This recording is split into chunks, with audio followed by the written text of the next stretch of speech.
Hi, everybody. My name is Devin, and today we're in the final chapter of Luke's Gospel. The resurrection has already happened, the tomb in the garden is empty, and the women have seen the angels.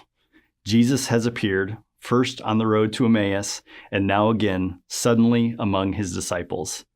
But even as he stands alive in front of them, they're still confused, startled, frightened, unsure of what it all means. They have eyes that have seen, but minds that still don't understand. And that's where we pick up the story, with Jesus doing something only he can do as the author of meaning through the Spirit. He opens their minds. Luke 24:45 says, "Then he opened their minds to understand the scriptures." This moment isn't just about knowledge, it's about restoration. It's Jesus showing them and us what the gospel actually is and what it calls us into. Luke 24:46 through 47 then says, "Thus it is written that the Christ should suffer and on the third day rise from the dead, and that repentance for the forgiveness of sins should be proclaimed in his name to all the nations." This is not just a summary. This is clarity. This is the good news as Jesus himself defines it. And it's more than a message of rescue. It's a message of restored calling. Because in the beginning, in Eden, we were created with a calling to cultivate and sow the garden with goodness, to guard and keep what is true, and to name and proclaim what is beautiful. But sin broke that calling. We couldn't see, our trust collapsed, and we blamed. Our calling became a curse. Now, Jesus stands risen, and he says the gospel is the beginning of return. And it begins with repentance, not just remorse, not just a change of behavior, but a turn towards identity.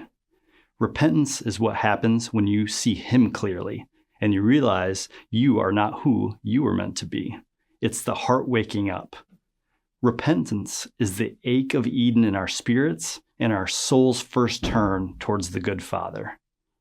And then it says forgiveness, not just the wiping away of guilt, but the restoration of that identity in our calling.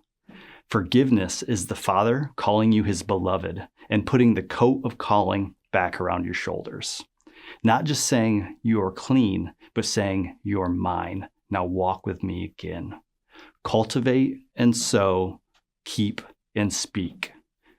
Jesus says this is good news and it must go out to all the nations because it isn't just about being guilty. It's for all of us because the way of the garden has been reopened and we are called to return to who we were made to be.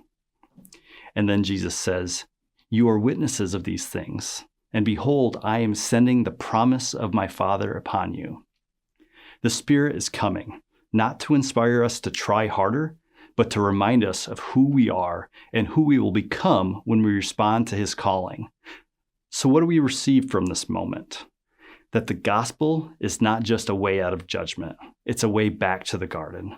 Repentance is the return to identity as sons and daughters of the good Father. Forgiveness is the restoration of calling to the joyful pattern of giving and receiving of goodness and truth. The gospel is not just about where you go when you die. It's about what you were made for right now. So walk with him. Hear the voice calling in the wilderness. You are mine, my beloved.